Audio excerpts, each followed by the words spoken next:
So good evening, everyone, and welcome to the Friends of the Egypt Centre lecture for February. It's my great pleasure to introduce tonight's speaker, Christian Knoblauch, who is a specialist in archaeology of ancient Egypt and Nubia. He is particularly interested in using material culture to explore broader cultural aspects, for example, colonial relations, shifting perceptions of the dead, and the relationship of material culture boundaries to social groups within the Egyptian Nile Valley.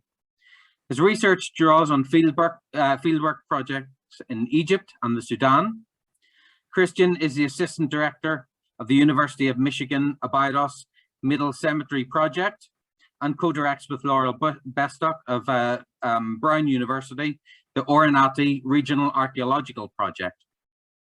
Dr. Knoblauch did his undergraduate and postgraduate at Macquarie University in Sydney and got his PhD in 2008 on a thesis completed as a guest at the Free University in Berlin. Prior to his appointment at Swansea University, Christian taught at Sydney, Macquarie, Monash, and the University of Vienna.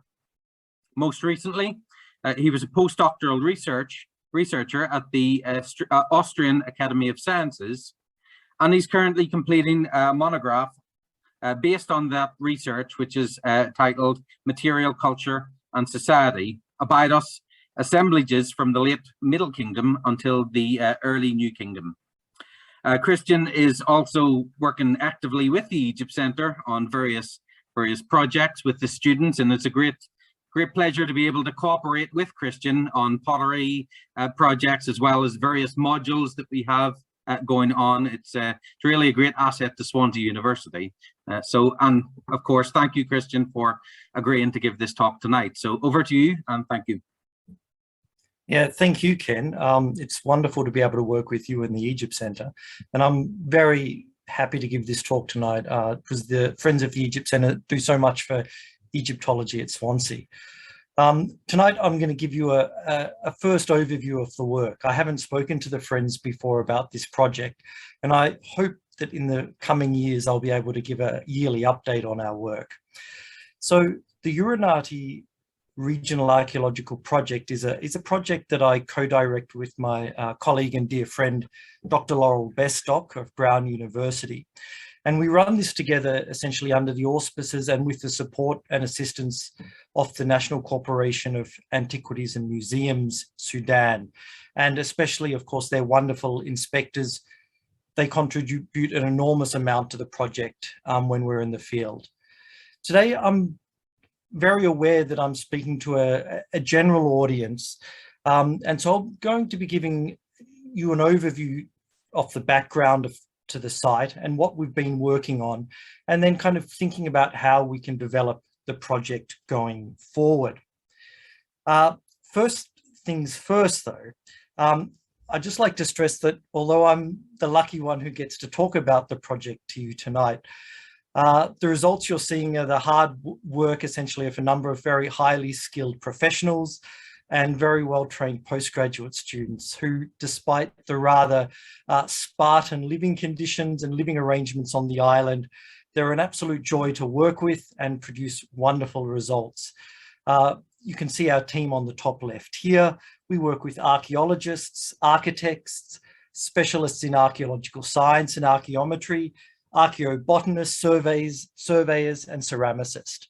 That you can see our team from the last season in the top left of this slide. Oh, sorry, that was our surveyor in the first season who just got blended in for some reason, Alex Makovich. Thank you. Excellent. Now, so Oronati, for those of you who have come in late, is essentially, it's a Nile island, some 100 kilometers south of the modern Sudanese border with Egypt and about 500 kilometers as the crow flies from Khartoum. Oronati is a Nubian name, and it essentially means island of the king, and its name in Arabic, Gezirat el Malik, essentially means the same thing. Obviously, it's called the island of the king, and that's made considerable speculation about which king this might be referring to. And some have even suggested that it might refer to the Egyptian Middle Kingdom king, Senwosret III, whose cult was celebrated on the island in the fortress, which he certainly claimed to have built. You can see a RAF image of the fortress island on the right-hand side of your screen there. It doesn't look like that anymore. I'll discuss why that's the case. And on the left, you can see the map of modern-day Sudan with the red dot up at the top in Lake Nasser, which is Gezirat El Malak Uranati. The main, let's say, cultural significance of this island stems from the decision of a king of Egypt to build a large mud brick trapezoidal fortress on the crown of the highest hill of the island, which you can see at the bottom right. The ancient name for this institution or this fortress was Chesef Uanu. In the TLA, it appears as Chesef Uentiu, which is loosely translated as nomadic bowman. Driving off the nomadic bowman is the name of the fortress. These nomadic bowmen, I don't think we should identify them as necessarily local people who are driven off. Rather, they're essentially one of the oldest ideological foreign foes of the pharaohs. And they occur in this role already in the reign of Khufu, in the Wadi Megara mines, as well as also in the pyramid texts.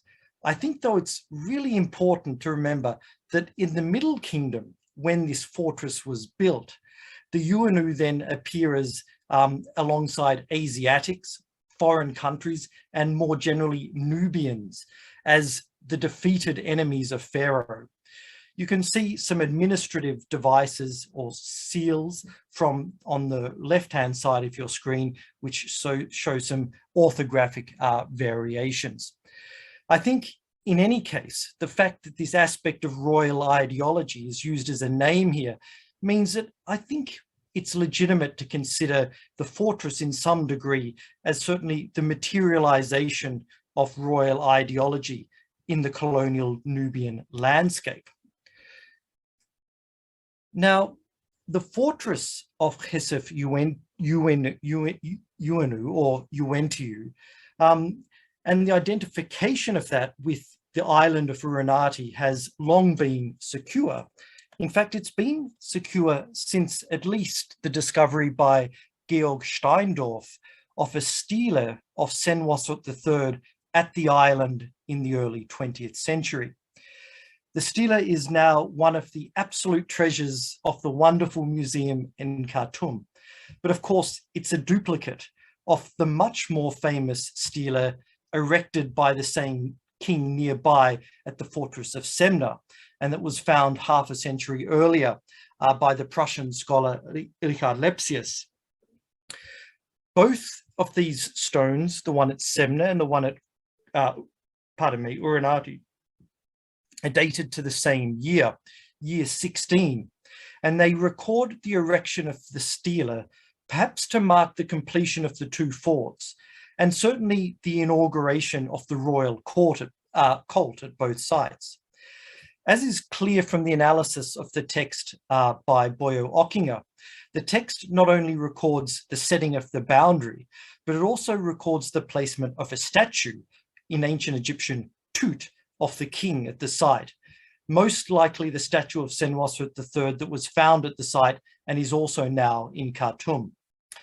Along with the stele, it probably formed the basic requirements of a cult, which was practiced in a small chapel near the northern river Ster. The name also occurs in a very famous text, or on a very famous papyrus, which was discovered by James Quebel in 1895 to 6 in the Ramesseum in Thebes in Egypt. It was eventually published by Gardner in 1916. And essentially, this is a list of fortresses in Nubia and southern Egypt. While Gardner at the time when he was working was not able to identify all the names on the list with actual sites, he was still able to posit essentially a colonial system of fortresses that occupied Lower Nubia during the Middle Kingdom. Starting from the south, at the top of the list, we have the name of the fortress of, well, we start with the second because the first was unsure at the time, but of course is the name of the fortress of Semna West and Kuma. And then Uranati, labeled in green here, occurs in the third position.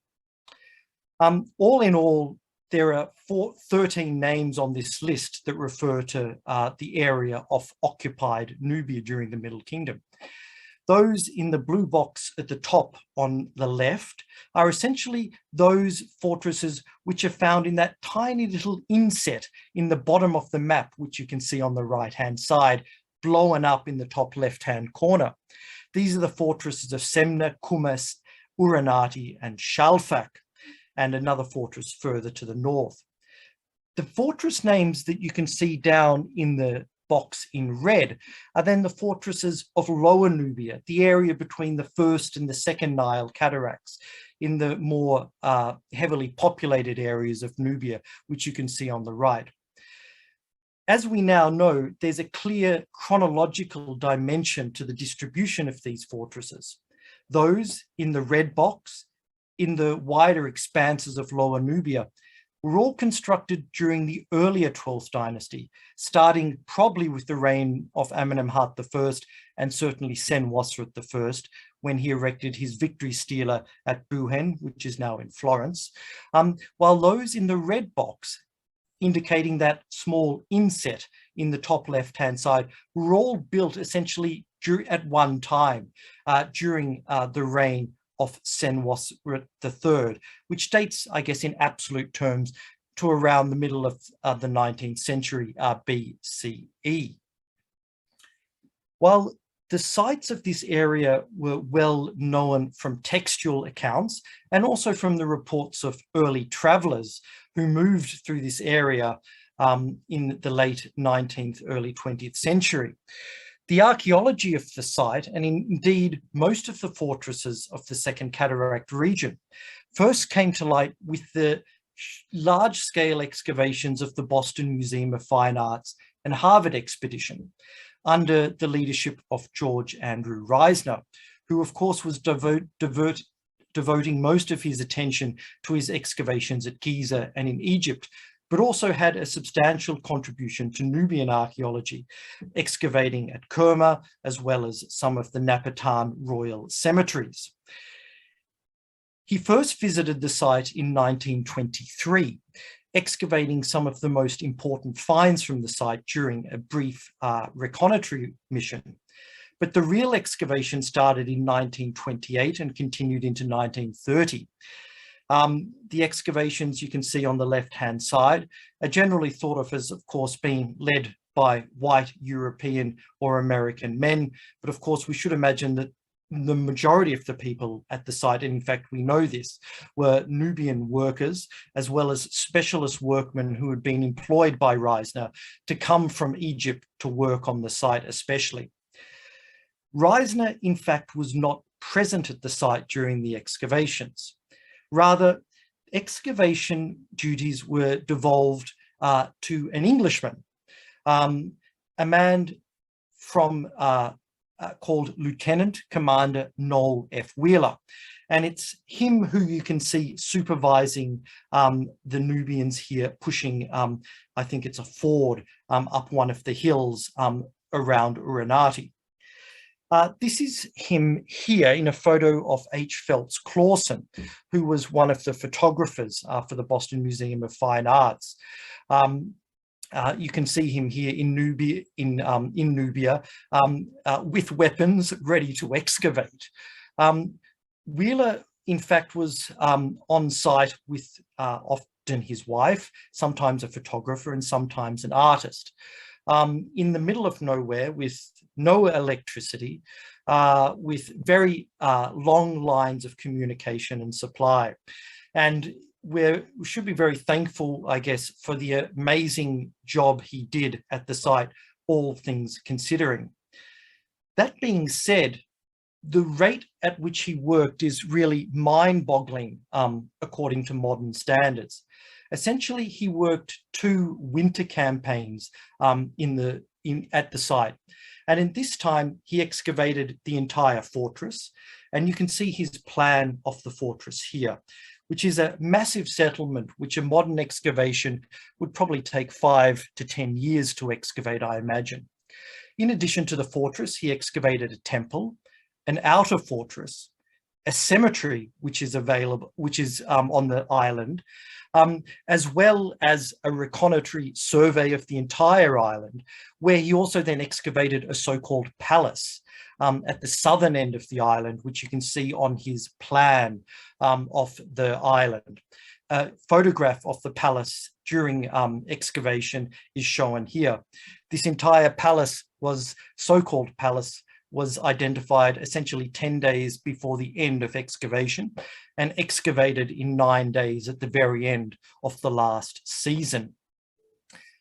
Given these problems and the pace at which Wheeler worked, it's hardly surprising that the record that was finally published by Dowles Dunham in 1964 as part of the Second Cataract Forts volume is only of limited use for modern scientific purposes. In fact, we know, thanks to friends in the Boston Museum of Fine Arts, Susan Allen, for example, who gave us access to the field diaries, that Wheeler, in fact, had very good note-taking and took a lot of notes and made excellent observation of finds which never actually found their way into the publication.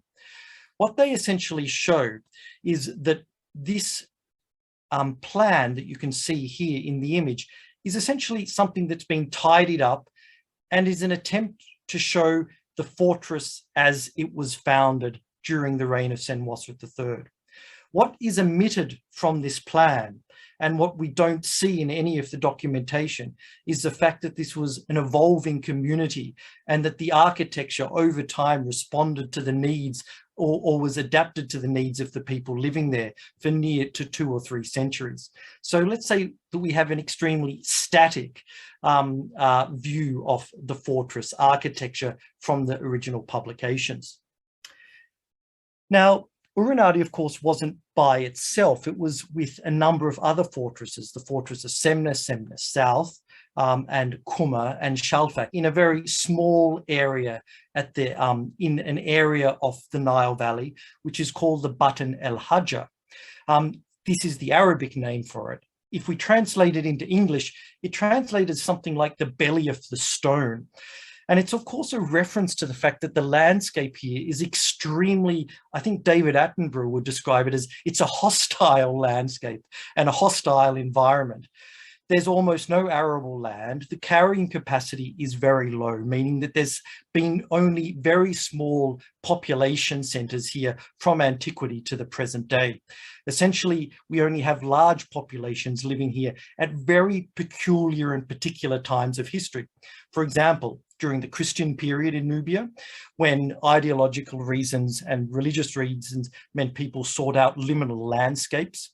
And also then during the Middle Kingdom, when Senwosret III decided to build these fortresses here. Essentially, these were not self-supporting. The materials had to be brought in from the inside, and then the populations living in these fortresses had to be kept in place by long supply lines, which stretch from Lower Nubia all the way back into Egypt. Therefore, obviously, the reasons why Senwosret III chose to build on such an extravagant scale in this godforsaken place on the edge of the Egyptian known world has often been debated. One of the main sources that we have that comes closest to a, let's say, an Egyptian rationale for the construction is another boundary stela, which was erected 8 years earlier than the year 16 stela in year 8 of Senwosret III. And it records essentially the establishment of the new border at the Semna Cataract. The stela that you can see on the left-hand side is a reconstruction. You can see it's got an upper half where we have an Egyptian text, and then a lower half where we have depictions of defeated kneeling enemies. I think we can assume that they're meant to be Nubians in this context. It's a reconstruction because we only have the upper half. The lower half was broken off from the stela at Semna and left there. Essentially, the upper half was only considered of interest and was then taken back to Berlin. The text says the southern boundary made in year 8, in order to prevent that any Nubian should cross it by water or by land with a ship or any herds of the Nubians, except a Nubian who shall come to trade in Eken or with a commission. Everything, every good thing shall be done with them, but without allowing a ship of the Nubians to pass by Hech, going downstream forever. Essentially, this sets out the border policy.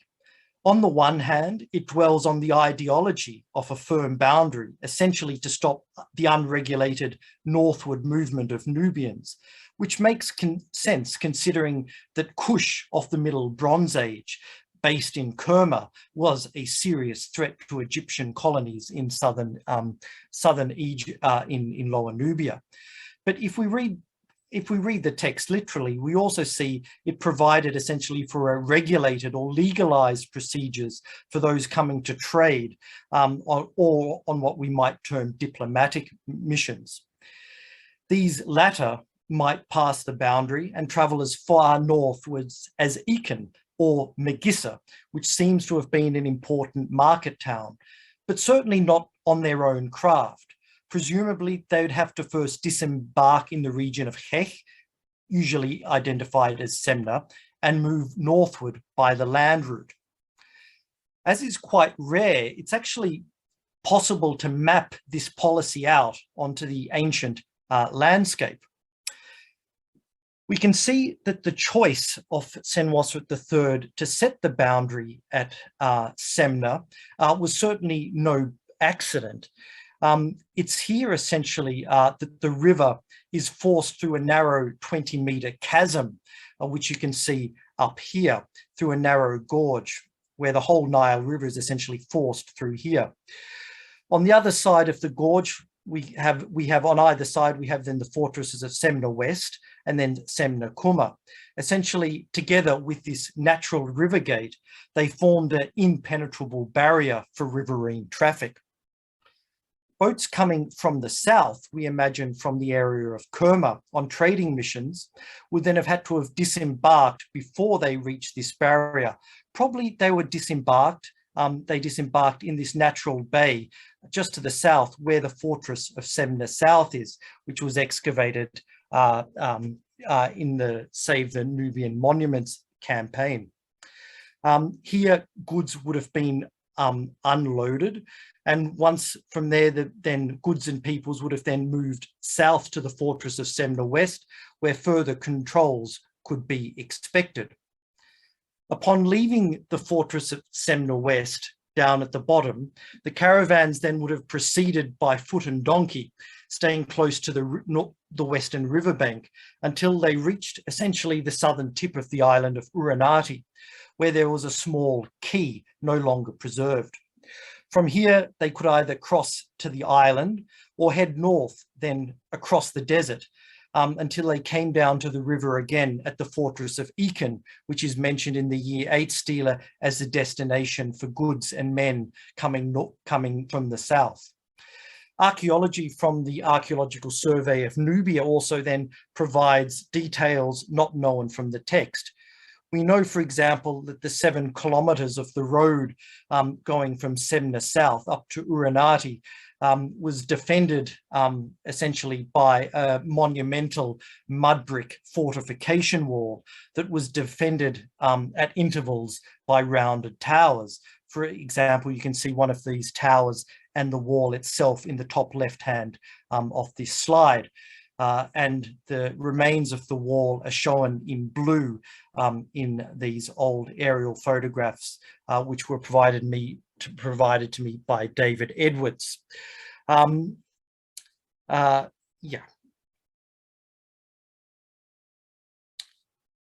So in summary, I think we can essentially, when we're thinking about this boundary area, which is heavily built, on the one hand, we are tempted to see it as a type of what Williams called the mud brick curtain, essentially an impenetrable line of fortifications between the Egyptian colonies of Nubia and Kushite interests further to the south.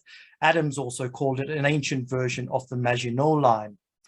But at the same time, looking at the texts, but also looking at the archaeology of Kerma, the fortresses itself, it's also clear that while Kerma was an important enemy, it was also an important trading partner. And the purpose of these forts undoubtedly was also to regularize trade and assist the movement of fleets and goods north and south. The area of Uranati is also the subject, or the area of a large uncontrolled gold mining boom in the present day. And it's highly likely that gold was also a local resource which was extracted at mines, for example, such as Dawayshat, a short distance south of Semna during the Middle Kingdom. But also, I think we should remember that monuments, the fortresses themselves, also constitute an ideological statement. They're given sometimes the name of the king. There's a name of the royal cult. There are royal cults in some of the fortresses. So we might also understand these as essentially also royal monuments. And finally, I think we should also not take the person out of it. Remember that these fortresses are built by one particular king, and these fortresses could not have been built without, let's say, the guiding influence and motivation of this individual, Senwosret III. And certainly this king himself, who was a warrior pharaoh and went on campaigns at least 3 times to Nubia, passing the Dal Cataract south of Uranati at least twice. His experiences of Nubia and his reception of this landscape must have played a huge role in the decision to build in this area on such a monumental scale. Following on from the excavations of Reisner and Wheeler, the next, let's say, major event, of course, in the archaeology of Nubia and Uranati fortress itself was the decision to build the Aswan High Dam, which is essentially flooded in an area of about 500 kilometers between Aswan and the very upstream end of the lake is essentially around Semna Uranati. This obviously led to the forced destruction of the homeland of modern-day Nubians and destroyed a lot of architecture. There were some famous cases where some monuments, for example, Abu Simbel, were saved, but the situation south of the Egyptian border was much spottier. And it was assumed that essentially all the fortresses in this area had been destroyed by the floodwaters that built up behind the Aswan High Dam. When I was writing my PhD on the communities that lived in these fortresses, I had actually written down the sentence that the fortresses no longer existed. And that was the knowledge which I had at the time. And one day in the library, I looked then at the most recent Sudan and Nubia, 2004, which had an article by British Museum's Derek Welsby, where he reported the chance rediscovery of the fortress at Uranati. In fact, Uranati was well above the Nile, above the height of the reservoir. You can see it down here on the right and at the top on a satellite image from Google Earth. Essentially, Uranati is built at about 194 to 200 meters above sea level. The projected height of the Aswan Dam was about 184, 185 meters. So in fact, there should have been never any doubt that Uranati and the fortress just to the north of it, Shalfak, would survive the flooding of Lower Nubia. I remember before we actually went to the site, we made an estimation of how much of the island of Uranati had been probably submerged by the waters. we put this map together, which kind of shows in light blue the outline of the original island. And we kind of predicted the areas in orange would then have survived. Alexander Makovich, who was our surveyor in the first campaign, put together some really nice survey maps based on data which we collected at the site. And what you can see here is essentially trying to show in colors the areas of the ancient or the modern island which are surviving.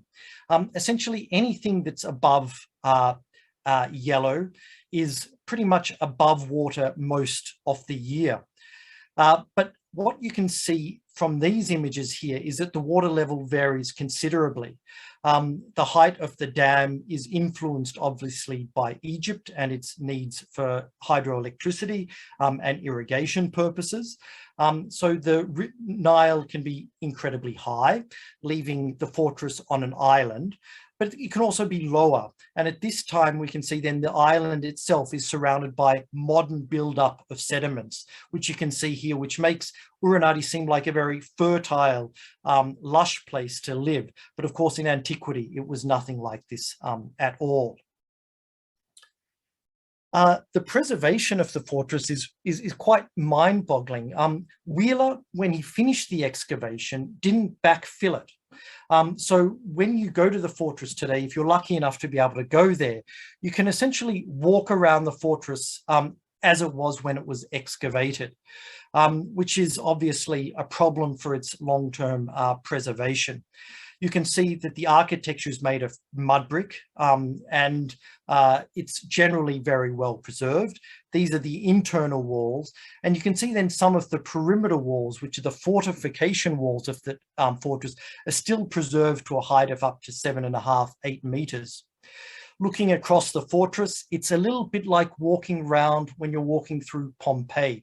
You can kind of really get that feeling for walking into people's houses, walking along streets, and investigating their lives. We can even see elements that we weren't so sure about. For example, what you can see here on the right, top right, is a fortification wall made of solid mud brick. And all these little holes here are essentially what you can see then here. And these are timbers which are used then to consolidate the walls, essentially like, you know, rebar in modern day concrete. The preservation of these timbers, these are acacia logs, they're not worked in any way, is absolutely unbelievable. These are 4,000-year-old acacia timbers that you can see here embedded in the walls themselves. We've been lucky enough to be able to take some of these away from Uranadi and take them, and we've done radiocarbon sampling, and we're hoping to use these logs to essentially refine the absolute chronology of the Middle Kingdom, which is controversial, as you might know that there's a high and a low chronology. And we're hopeful that this data with new excavation data from the site might solve that problem. When we're looking at the site today, we're obviously trying to look at major construction phases. And we're also interested in trying to understand maybe the function of some of these ancient spaces a little bit better. I'd like to just quickly draw your attention to one of these areas, which is so-called Site FA, which is a roughly trapezoidal building close to the main fortress gateway. We were interested in this area because Reisner found these wonderful objects. These are not from our excavations here in 1923, or at least a local from the site found them here and gave them to Reisner. The top two objects on the right are remarkable objects made of wood. They're actually models of bread loaves, and the texts on them show that they're in fact rations, showing the number of bread loaves that a soldier working in the garrison was entitled to in a 10-day period. The object on the bottom right is a weight, and this would have been used, it's a weight for gold, and it's essentially used for establishing weights of gold. So this area was very interesting for us. So we decided to actually excavate this, re-excavate this in the last season. You can see the site here from a kite image that we've got on the left, and then from gradually front on the first. And what we could see is that the way that the room developed was, it was originally planned as essentially a room with an open courtyard, with a roof, a cloistered roof, which then rested on 4 sandstone columns that you can see here. In a second phase, we were able to establish that there were then, let's say, architectural alterations to this space in the form of small mud brick walls, which were then built in these areas here. These walls we were able to establish, were only ever 1 meter high. Some of them might have had a light covering over the top, but essentially they divided this half of the room into a series of, let's say, small bays. These next few slides are just something that we found in one of the robbers' pits that were dug through the floor of this area. In sealed sand beneath the floor, we found cut human hair, textiles, and a perfectly preserved leather band. This comes from the construction phase of the fortress, and we have no idea what this is doing in the foundation phase of the fortress. Now, those walls which I'm talking about, those secondary walls built in this space, for example, here on the left, you can see them, I've highlighted them with these orange arrows. When we actually examine these, we managed to collect huge quantities of grain from them, from the floor of them. So we have what looks like wheat as well as barley, and a whole lot of rat poop as well in this area. It seems essentially that these should be understood as open-faced bins for grain storage. Of course, open-faced bins for grain storage, of course, suggests that these are not long-term solutions for grain storage. And of course, we know that Uranati had its own proper granary. We have the institutional ceilings from it, for example, on the bottom right, which is the official seal, the administrative seal for the granary of Uranati. And we also have the architectural remains of the granary, which is near the northern gateway in so-called Block 6, where we have a very clear granary. So we've got grain storage going in essentially in this area, but it's obviously on a different scale and for a different purpose than the grain storage here. I said earlier that the original plans leave out lots of details, and these details you can get by looking within the excavation diaries. This part of the fortress, it was argued in a recent article that it was a public part of the fortress, that essentially we have the room here near the fortress gateway. And what we should imagine this is as an area where soldiers gathered around a water basin between duty, where they would go up this staircase through the walls and up onto the perimeter walls for guard duty. The interesting thing is that when we look at the actual diaries, and we can also see this today when we go to the site, is that this area was by no means an open area. It was highly secure. We see that there are a number of points to control access to it. First of all, there's the access from the area of the main gateway, where there are 3 points of control. Then there's in West Wall Street South, one of the streets that go around the perimeter walls, we have another gateway and then another gateway here. So rather than a public area, this is actually one of the most highly secure areas of the fortress.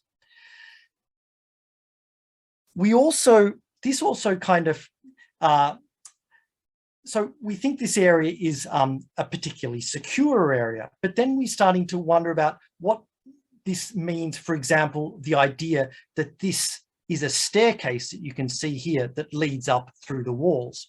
Now, if any of you know anything about forts, you'll know that we don't have a single case from the Nubian forts of a fortress, a staircase leading to the walls that goes up through the fortress walls.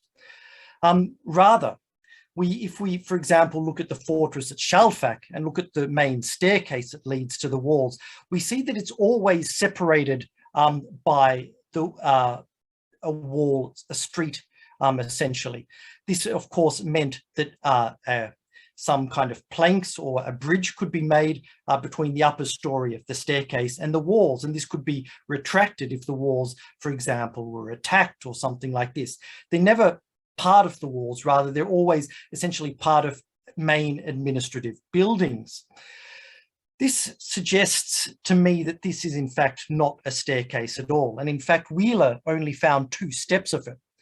I suggest controversially that perhaps it's more, we should simply understand it as a raised podest or some kind of a low platform. And perhaps we can imagine a scribe sitting here or an overseer overlooking activities, administrative activities, which are going on in this courtyard, and also then managing essentially access to this area here, which, as I've already discussed, I think is probably for some kind of low-level grain storage. Interestingly, the center of this area is extremely abraded, as if people have been dragging things back and forth. And I imagine one of the things they might have been dragging are in fact sacks of grain. If that's not the staircase to the fortress, it means that we have to look for the staircase somewhere else. And in fact, I think there's very good reason to think that the staircase is in fact in the next administrative building to the local east of Unit FA, in this large building originally identified as a temple, which is probably one of the main administrative buildings of the site. In fact, in this kind of what was called a walkway around the administrative center, you can actually see here a photograph that we've taken where you can see the basis of the treads of a major staircase going up to a 2nd story. And I imagine that the staircase is in fact the original fortress staircase. I think, therefore, we can begin to actually think about even some of the administrative processes at the site in a different way. We should imagine that these fortresses are supplied wholly from the outside with grain, and we should imagine them arriving at the quay on the northern edge of the island as sacks of grain at the North Quay. They then taken up the River Stair and through then the northern entrance straight into the area of the granary, which I've highlighted with a star here, where they're receipted and then stored. In the next stage, we should imagine that smaller quantities of grain, which are then for the daily use of the fortress and for economic transactions, are essentially then transferred to Block 7, the area where we're excavating, where the grain is receipted and stored for short term. From here, we should imagine then it's being then exchanged, well, it's being distributed then to soldiers and officials as part of their rations. And this is, of course, the area of the fort where we have evidence that rationing was taking place here. But another thing that we should probably consider is its location exactly next to the main fortress gate leading towards the south would make it the perfect place for economic engagement, economic engagement with people coming to the fortress to trade items that could be then exchanged for grain, for example, gold. And of course, we have this, the weights for exchanging of gold from this area of the fortress.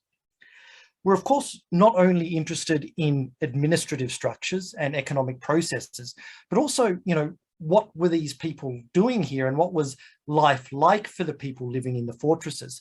And we've been excavating in a number of tripartite so-called barracks structures, which are in the plans very regular and appear to be kind of the areas where soldiers might have been garrisoned.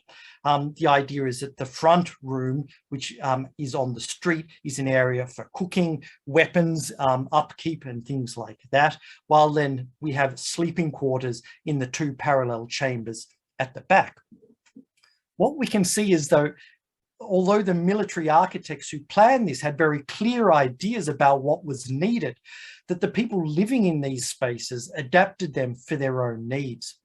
For example, in this particular tripartite structure, we have no fewer than 11 subfloor pottery emplacements, essentially areas where the people living in the spaces had carved out some rock and fill beneath the floors and put storage containers in the ground to keep things like liquids, personal grain supplies, as well as objects, for example, wooden sticks, and also pottery vessels.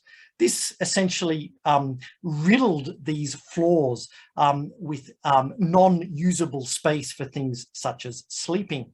Some of this subfloor storage you can see here on the right. They even built these in the doorways, which would have made the doorways almost unusable. And I wonder whether what we're actually looking at here is perhaps the bottom story of a structure rather than the only first floor, and that we might be looking at something that has been adapted to like a cellar. Certainly, we have evidence for soldiers in the form of lithics. These are crescent-shaped stone arrowheads, which are made of non-local flints. The Egyptian army was still very much in the Stone Age during the Middle Kingdom. And these are the arrowheads that we find within this area. But of course, they weren't being soldiers all the time. And we have lots of evidence for daily life practices. For example, we've got grinding stones where grain we expect might have been drawn as rations was ground. For example, on the bottom left, we have grinding stones. And then we have the stones used for the actual grinding made of locally sourced materials here. We also then have this wonderful wooden stake on the right-hand side here. In terms of cleanliness and what this environment would have been like, if you've been to the site, you know that it's incredibly hot in the Sudan in summer. And temperatures routinely are above 40 degrees Celsius.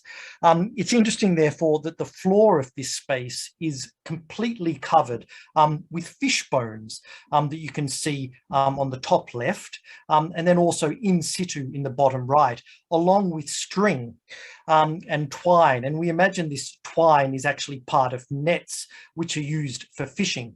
Now, the population in this area living on the Nile, so far from arable land, should have been heavily reliant on fish for their diet, shouldn't really come as a surprise for anyone. But this place was left extremely messy and must have been an extremely smelly, messy place to live. What you can see at the top right are old pottery sherds, which have been repurposed as weights for nets in fishing activities. One of the ideas that we have about the fortresses is that they were clean areas, that they were kept clean, periodically tidied up with no accumulation of layers over time. I personally think that this is certainly the case in some parts of the fortress. For example, in the administrative area, FA, which I showed you before, there is certainly no evidence for a build-up of sediment and floor levels over time. But in some of the barracks blocks, we can see that the attitudes to space and keeping spaces clean was completely different. We've been very lucky to be able to find at least 1.5 meters of stratigraphy in one of the rooms, where we have stratigraphic layers going from the first occupation in the 12th dynasty all the way into the early second intermediate period. And you can see that on the left. What you can see on the right, which looks kind of strange, is one of Laurel's fantastic PhD students. She's just received her PhD. Congratulations, Miriam Rautenberg. And what you can see is that she's got plaster casts around the stratigraphy.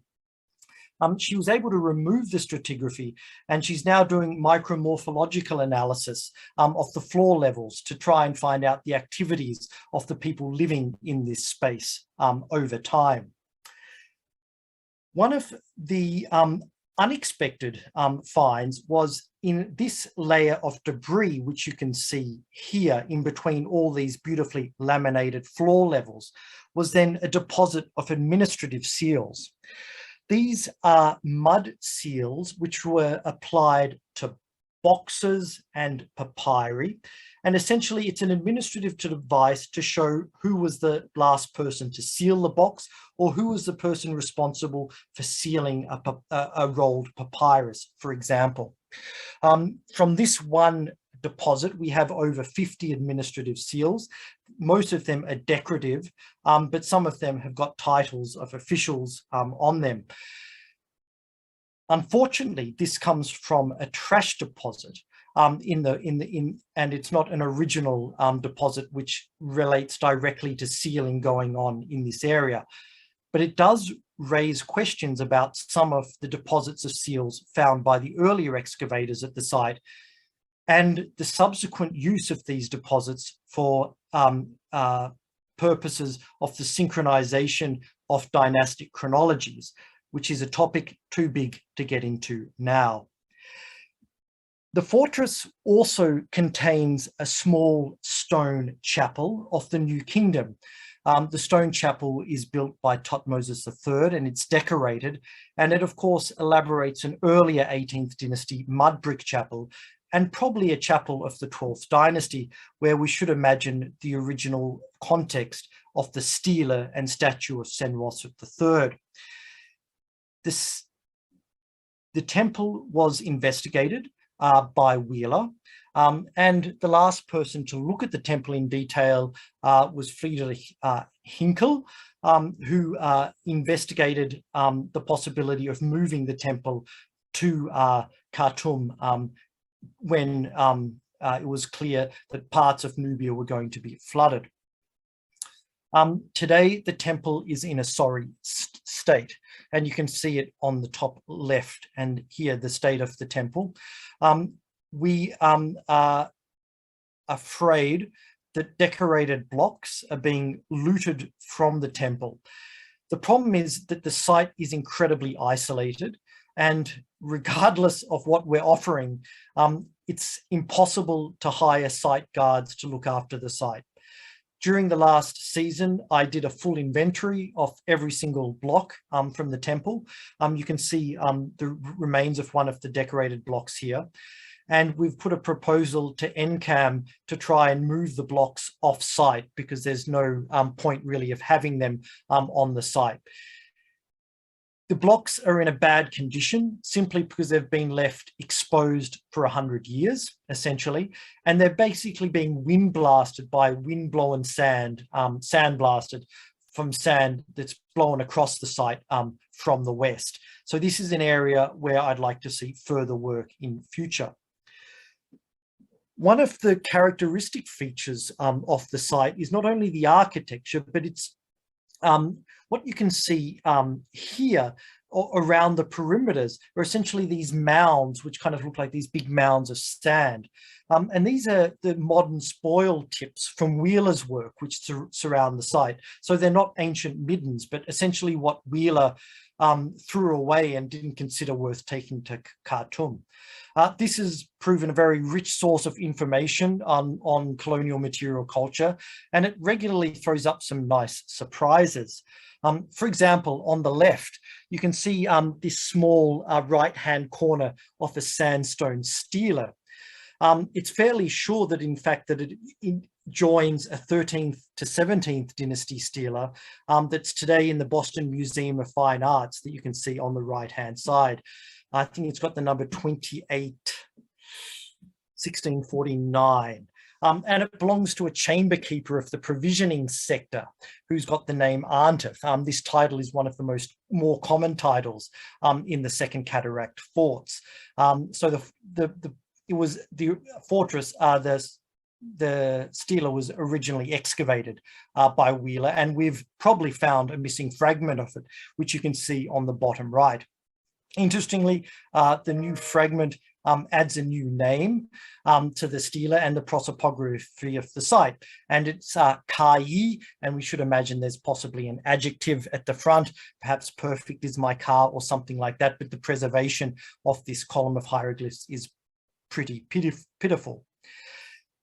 This, the names you can kind of see are Egyptian names, and this is essentially what we know from the site in terms of the people's personal names, is that they're all Nubian, all Egyptian. And this kind of matches what we know of the material culture from the Boston Museum of Fine Arts expedition. Essentially, we only have Egyptian material culture.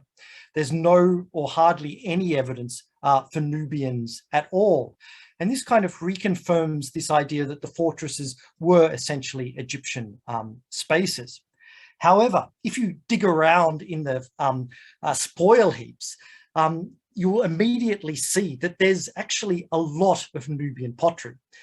This is characteristically handmade, often with a black top, and then incised with decoration, or perhaps in the bottom left, polished, or in the bottom right, you can see this wonderful Kerman-style cooking pot with impressed basket-style decoration.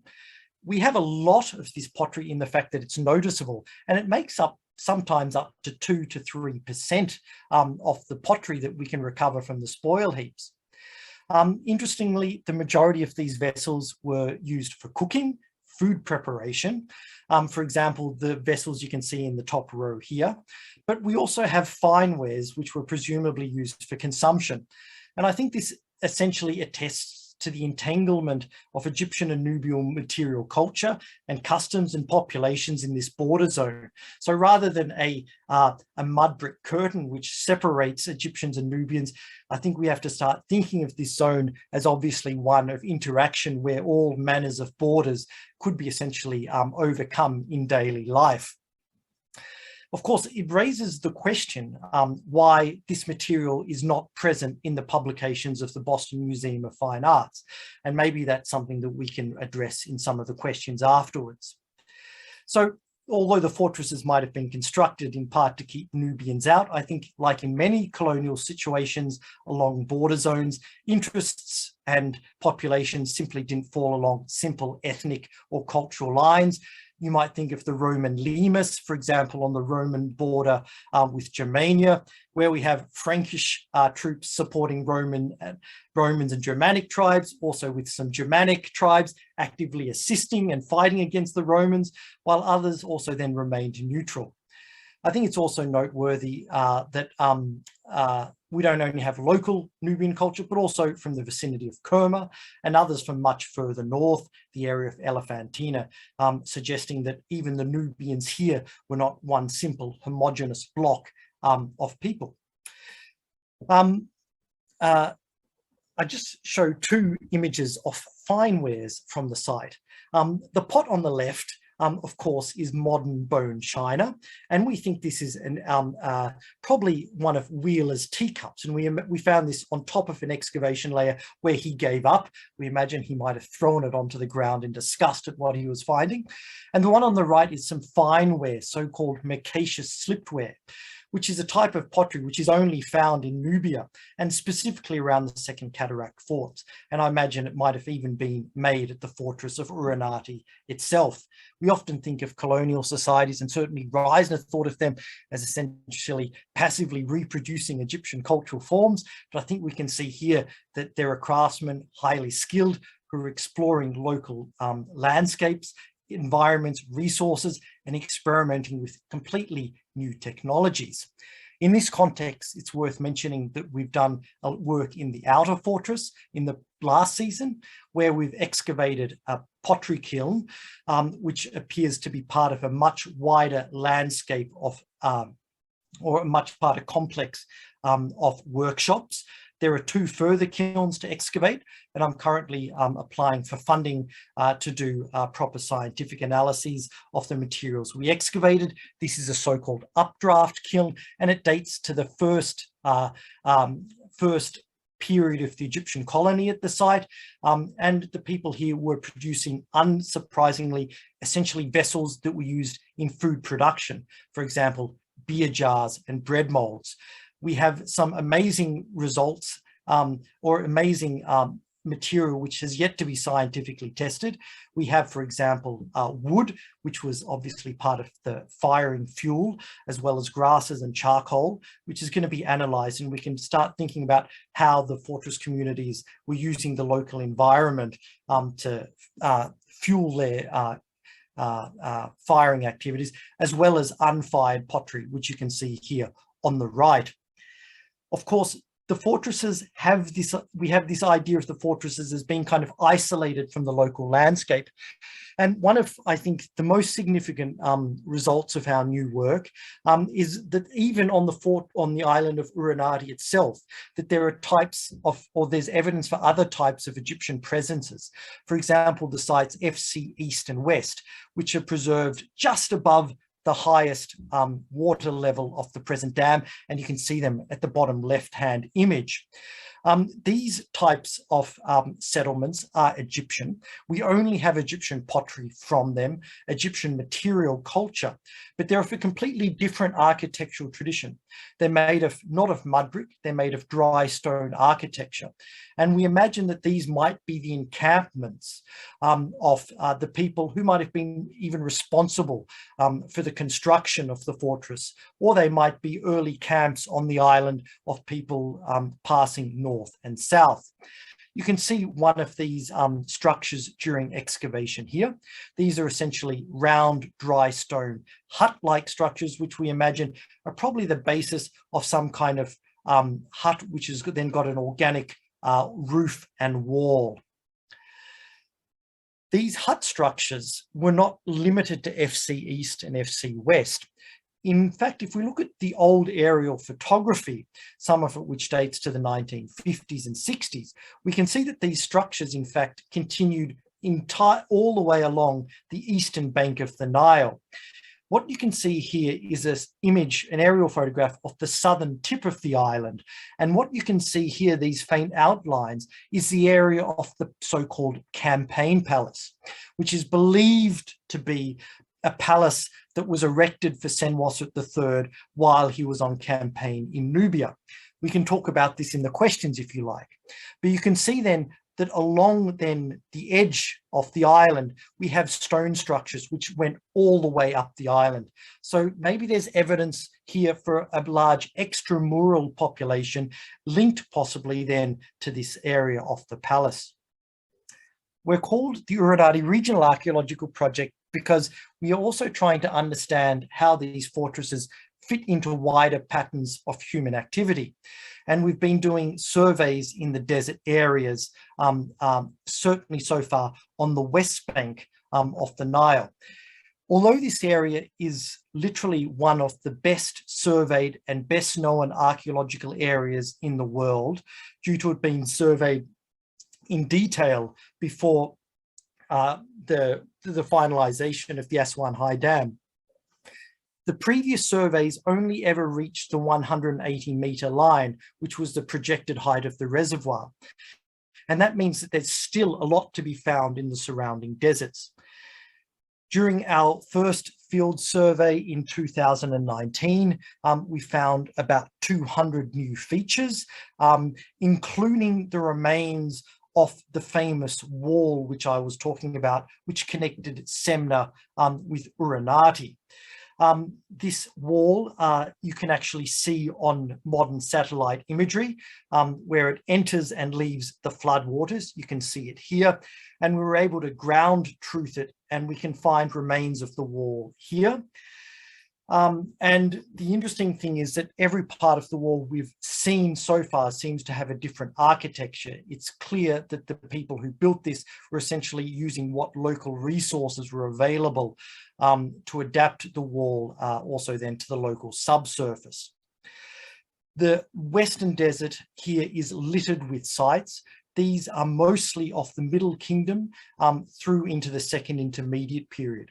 Some of them seem to be temporary encampments where we might imagine as the basis for patrols who are patrolling this boundary area on the other side of the wall. But some of them certainly seem to be sites related to resource extraction. And we imagine that some of these might be related to surface gold mining. As I said, this area is rich in gold. There's gold mining going on these sites today. And so it's not too far-fetched to imagine that gold mining might have been going on here in antiquity. And this, of course, might be one of the reasons or extra motivations for the Egyptians colonizing this area in the first place. This is just kind of to show you how dense, this image shows how dense this landscape is in man-made features. That's essentially all I want to say. I've taken up a lot of your Wednesday night.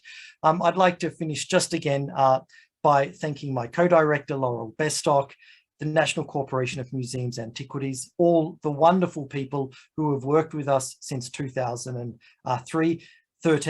In the first season, we were just a very small team, essentially just the 5 of us: Susan Allen, Alex Makovich, myself, Laurel, and one person from NCAM, Shadia Abdul Wahab. We are now a team of 12 or 13 people.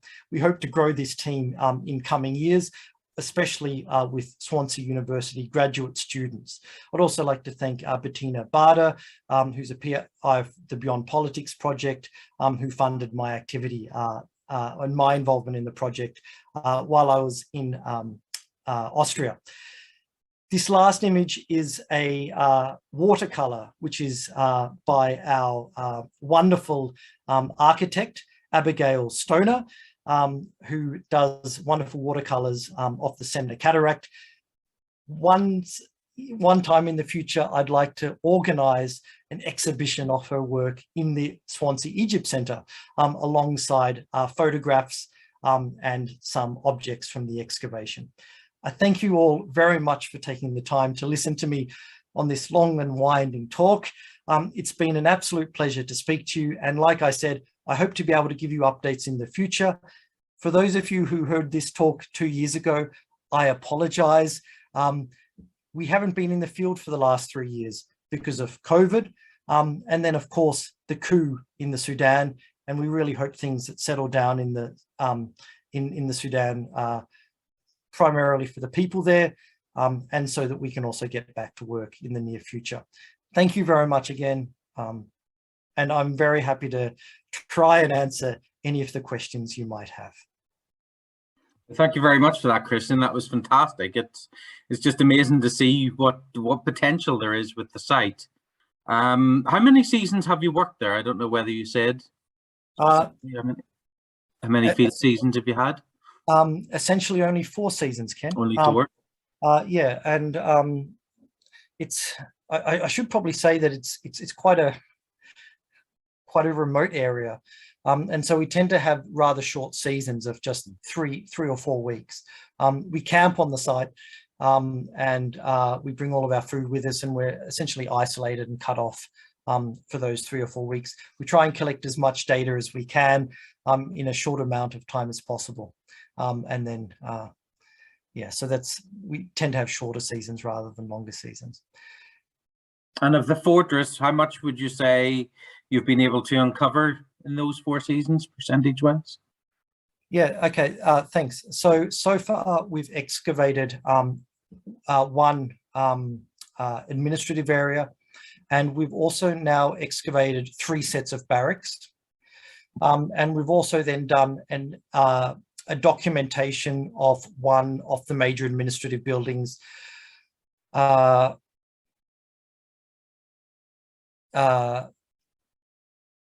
without excavation. Mm-hmm. So still lots of work to do. Still lots of work to do. Yeah, we're kind of we kind of say that the site has had that phase of mass, very quick excavation, and I think what we need now is much more kind of fine-grained, detailed analysis. Mm-hmm. So we have a few questions in the chat. If anybody has any more, do please post them in there. Cindy has asked, you had mentioned about the seals that were found in the Triche deposit, and you said that the issue was too large to really get into. So she's asking whether you can refer to any of your own publications or any publications that would expand on that. We haven't published the seals, and I'm working on those at the moment. But if you're interested in the kind of the wider context of these seals, some of the scholars that you should be aware of are Susan Allen, who wrote a response to a book written by Kim Ryholt on the Second Intermediate period. She wrote an article together, I think, with Daphne Ben-Tor, and I forget the third person who wrote that response. I think it was also Jim Allen. And the issue is that these seals sometimes include royal names in them. And from Uranati, we have deposits where seals belonging to different dynasties of the late Middle Kingdom, early Second Intermediate period, they're found together. This has been used by people, for example, such as Kim Ruholt, to argue that those dynasties don't follow on from one another, but are instead largely contemporary. And that's based on the idea that these deposits would essentially one cycle of administration, and that the deposits represent essentially material which is contemporary and made in a clear archaeological deposit. What we suspect, looking at our excavations and the notebooks, is that the word deposit has essentially been misunderstood. It essentially just means a density or concentration of material, which means that there's no necessary chronological relationship from the material found in the deposits. So this is, and our evidence would kind of suggest it's a similar situation. The other issue is that some of the most important deposits were actually even excavated when there was no archaeologist on the site. Wheeler sometimes took longer to get to site, and when some of the major deposits were found, Wheeler actually wasn't there, so we don't know anything about their find context. So if you look at the works of Kim Ryholt, R-Y-H-O-L-T, and also responses by Daphne Ben-Tor and Susan Allen, that will give you a very good overview of the problems related to the seals from the site. Thank you so much. Thank you, Kristen. No problems, Cindy. It's honestly not my area of expertise, but it's an area I'm very interested in as well. It's fascinating. Okay, thank you. And you mentioned the so-called palace, so and something we could come back to on questions. Is that still present, or is that now under Lake Nasser? Yeah, thanks, Ken. That's a good question. I mean, that's one of the first questions we had when we went to the site. And the first year we went there, the area of the palace was actually dry land, and there was a bean crop essentially planted where the palace was. And we did magnetometry there, and we weren't actually able to pick up anything. And we suspect that it's essentially buried beneath about 4 or 5 meters of modern Nile sediments. But the problem is that area is where the palace is, I suspect, that it's essentially permanently below the water table. And then for about 9 or 10 months of the year, it's actually below the water. So I think the chances of any new excavations are fairly slight in that area. And of course, it's a major problem, because Wheeler actually didn't publish any material culture from the fortress at all, meaning that it's extremely difficult to actually date it even to the Middle Kingdom based on finds. What we have found is on Hill G, which is just to the south of the palace, is that on top of the hill there was mud brick architecture, which seems to be the basis of a watchtower. And there's also a stone staircase there. And when we also then look in the old excavation diaries, we can see that the palace itself was probably in a wider landscape of fortifications in the surrounding wadi systems, which kind of suggests that it wasn't just isolated, it was probably part of a wider cultural landscape on the island. And that's where I kind of think also the extramural sites I mentioned might also fit in. So there's possibly quite a bit more going on there. And you mentioned that the area is quite quite desolate, really. Where is the nearest villages and so forth to the site? Because you mentioned about them taking the temple blocks. Are they close by? Yeah, thanks. That's a good question. The nearest town, the nearest town is Wadi Halfa, New Wadi Halfa, not Old Wadi Halfa, which is about 70 kilometers to the north of us. The nearest kind of settlement is a fish processing plant, essentially opposite Semna West. Other than that, there are some local fishermen who work there, and that's essentially it. So Wadi Halfa is the nearest town. It's where we kind of, that's our transit point. We drive to Wadi Halfa usually on the first day from Khartoum and stay over there for the night, and then any supplies that we need, we get from Wadi Halfa. Wadi Halfa is, though, about a 2.5-hour drive, because to get to the river, you have to go by 4-wheel drive, and it's about an hour and a half along desert roads. And then it's about another 45 minutes along the tarmac road up to Wadi Halfa.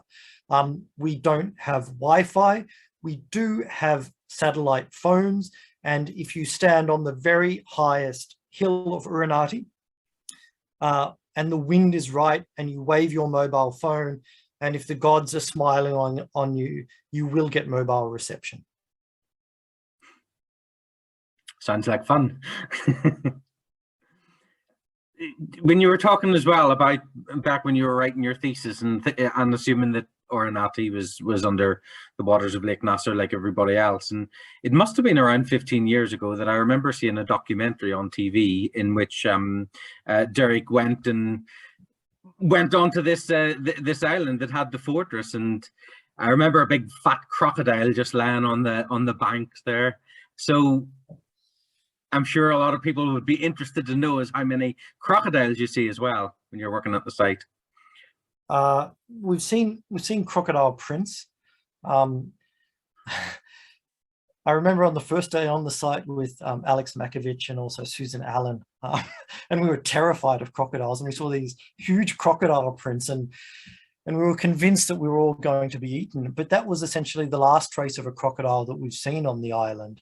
The local fishermen see them as competition for the fish, and they seem to hunt the crocodiles if they're around. And so we don't see many of the crocodiles, but we've got lots of snakes, and we've also got lots of scorpions on the site. That's so no crocodiles at present. No crocodiles. And I think that's it with all the questions. There's lots of really nice comments in the chat, just saying what a wonderful project it is and how they want to know more after obviously the work is developed. So hopefully you'll be able to come back and give a talk for the friends in a few seasons time, or next season, whatever, when depends on when you get out to Sudan again. But yeah, that was fantastic. So thank you very much again, Christian, for that. And thank you to everybody who has turned up for tonight's lecture. Thank you. I don't think there's any more questions. So the next talk is on, I think it's the 22nd of March. Maybe Sam will be able to check to let me know if that is correct. Just quickly checking. That's a Wednesday. It must be the 20. Is it the 23rd or 16th of March?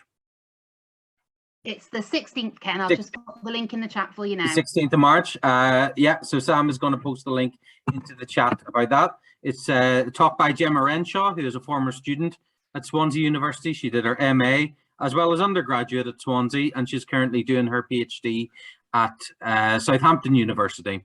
She's going to be talking about Robert Hay and his work in Egypt almost 200 years ago. So do come along to that one if you can.